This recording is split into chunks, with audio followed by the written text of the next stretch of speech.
Sir क्या कुछ कार्यक्रम है, आप गांव-गांव में जा रहे हैं किस तरह से? कार्यक्रम वही है, जनसंपर्क के नाते है। और परसों से शुरू किया था।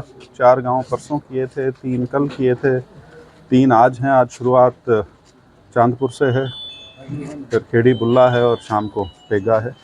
तो यही है, जो अपने साथी हैं नए पुराने, उनसे मुलाकात। सर किरण चौधरी ने भाजपा को ज्वाइन कर लिया है और वो निरंतर कह रही है कांग्रेस का कोई भविष्य नहीं है। और नहीं, मैं उनको उनके और श्रुति के भविष्य की शुभकामनाएं देता हूं, लेकिन कांग्रेस का तो भविष्य अब उज्जवल होना शुरू हुआ है बल्कि।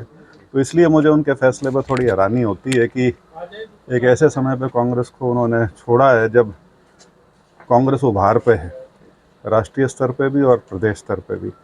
उनके कुछ कारण रहे होंगे और ज़रूर कोई बड़े पुख्ता कारण रहे होंगे जिस वजह से छोड़ा है, नहीं तो 40 साल से वो कांग्रेस के साथ जुड़ी रही हैं। लेकिन मेरे को नहीं लगता ये उपयुक्त समय था ऐसा कुछ कदम उठाने का। लेकिन फिर भी उनको बहुत बहुत शुभकामनाएं। सर कल अभय चौटाला आए थे नैलो की जिला स्तरीय मीटिंग में, सुनैना चौटाला की, तो उन्होंने साफ कहा कि जो कांग्रेस है उसके अंदर एक परिवारवाद चला हुआ है और उसके अंदर सिर्फ और सिर्फ हुड्डा अपने बेटे को प्रोजेक्ट कर रहे हैं सभी अब नेताओं आप को। मतलब थोड़े देवीलाल के परिवार का उदाहरण दे के यूं कहो कि वो कह रहे हैं परिवारवाद चला हुआ है, मतलब इससे ज़्यादा हास्यास्पद स्थिति और क्या हो सकती है। कोई और कहे तो मैं समझ भी लूँ। सर उन्होंने कहा कि हुड्डा है जो अपने बेटे को प्रोजेक्ट करने में लगे नहीं, हुए हैं। वो अपनी पार्टी संभाल रहे हैं, अपना परिवार संभाले, बतेरा है, कांग्रेस अपना ख्याल रख लेगी। सर नीट की परीक्षा को लेकर घमासान मचा हुआ है। बिल्कुल। और इसमें करीब 24-25 लाख बच्चे हैं जिनका भविष्य इसके ऊपर अटका हुआ है। और इस स्तर की परीक्षा जो है उसमें इस प्रकार की कथित रूप से धांधली होना बहुत चिंता का विषय है, क्योंकि ये इस तरह के जो इम्तिहान हैं वो हैं जो हमारे देश के सबसे ऊपर के जो बच्चों की क्रीम जिसको कहते हैं वो उसमें जाती है। तो वहाँ इस प्रकार की कोई भी चीज़ है तो उसके ऊपर तो तुरंत कार्रवाई करनी चाहिए, जो कि अब तक दिखाई नहीं दे रही।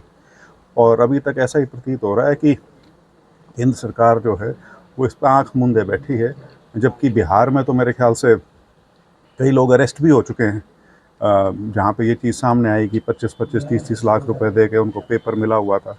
तो नीट जैसे एग्ज़ाम में इस प्रकार की चीज़ नहीं होनी चाहिए। और ये जो नेशनल टेस्टिंग अथॉरिटी है NTA, इसकी जो पूरी कार्यप्रणाली है इसके ऊपर से पुनर्विचार होना चाहिए और नीट के एग्ज़ाम के ऊपर सरकार को पुख्ता तौर पे सामने आके स्थिति स्पष्ट करनी चाहिए। और जो भी आगे कदम उठाना है, इम्तिहान दोबारा करवाना है या जैसे भी है, उस पर स्थिति स्पष्ट करें ताकि जो असमंजस की स्थिति 25 लाख बच्चों के साथ बनी हुई है वो ना रहे। सर दिल्ली में पानी को लेकर एक बार मुद्दा बना हुआ था, उस पर कल सीएम ने पलटवार किया कि जो कमी है, जो केजरीवाल की कमी रही है कि उन्होंने भ्रष्टाचार किया, वो जेल में गए, उनकी कमियों के कारण दिल्ली में पानी हरियाणा की तरफ से पूरा जा रहा है, लेकिन वो जो सारी कमी है वो सब देखिए, भ्रष्टाचार का और पानी की कमी का क्या संबंध है मेरे को तो समझ में आता नहीं। लेकिन बीजेपी का और आम आदमी पार्टी का दिल्ली में जहाँ तक सवाल है, बहुत बहुत ज़्यादा तनाव की स्थिति है, क्योंकि लोकतांत्रिक तरीके से तो वहाँ आम आदमी पार्टी की सरकार बनी हुई है, पिछली बार भी बनी थी और इस बार भी बनी थी, और बहुत भारी बहुमत से सरकारें उनकी बनी हैं। लेकिन क्योंकि राष्ट्रीय राजधानी है तो बीजेपी ये चाहती है कि उनका नियंत्रण उस पर रहे, तो वो लोकतांत्रिक तरीके से नहीं मिला तो उसको प्रशासनिक तरीके से लेफ्टिनेंट गवर्नर के माध्यम से, होम मिनिस्ट्री के माध्यम से उसको कंट्रोल करना चाहते हैं। बाकी ये जो मुद्दा है पानी का मुद्दा ज्वलंत मुद्दा है। पानी की कमी है तो चारों तरफ ही वो अखरती है, सिर्फ ऐसा नहीं है कि दिल्ली क्योंकि राष्ट्रीय राजधानी है खबर बड़ी बनती है, लेकिन पानी का मुद्दा तो हरियाणा में खुद ही है और स्वाभाविक सी चीज़ है। दिल्ली ग्रस्त है, मैं दिल्ली रहता हूँ तो है मुझे उस स्थिति का आभास, लेकिन उसमें राजनीति इस प्रकार से करनी जो इस समय हो रही है पिछले 2 हफ्ते से, वो बहुत गलत है। उससे बढ़िया ये को समाधान निकाल लें उसका। सर किरण चौधरी कांग्रेस में बीजेपी में गई है, खेला हो गया कांग्रेस के साथ और कई और नेता जाने की चर्चाएं हैं, तो उसको लेकर क्या मानते हैं?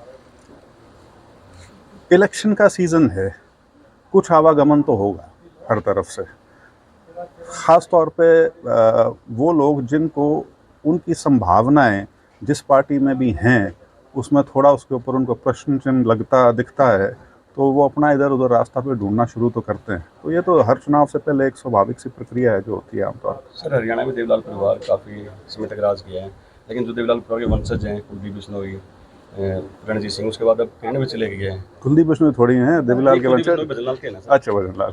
ये कह रहे सर सारे लाल अच्छा, अच्छा, अच्छा। एक लाल में ओके, दीवाने ओके, लगा दिए, ओके। इसको लेकर आप नहीं, नहीं, आपकी सुर्खियों के लिए बहुत अच्छी खबर है, लेकिन लोकतंत्र की यही खूबसूरती है कि जो चढ़ता है कल को वो उतरता भी है। तो आज के दिन स्थिति ये आ गई है कि जो इस प्रदेश के सबसे बड़े दिग्गज माने जाते थे, उनके जो परिवार हैं, वो आज इस स्थिति में हो गए हैं कि बीजेपी में शायद उनको संभावना किसी तरह की नज़र आनी शुरू हुई है।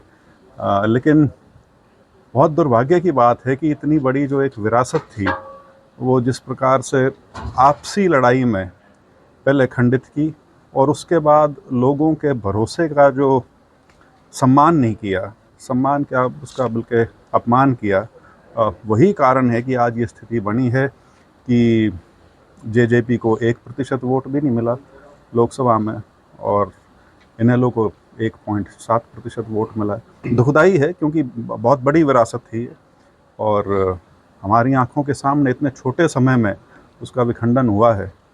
मैं अब ये भी नहीं कह सकता कि मेरी शुभकामनाएं उनके साथ हैं, क्योंकि अब तो वो एक ऐसी स्थिति पे आ गए हैं कि बिल्कुल हाशिए पे चली गई हैं उनकी पार्टियां। तो देखते हैं आगे क्या होगा, क्योंकि अब कांग्रेस और बीजेपी छोटा प्रदेश है हमारा, दोनों आमने सामने होने की वजह से किसी तीसरे दल की या क्षेत्रीय दल की संभावना अभी निकट भविष्य में तो है नहीं।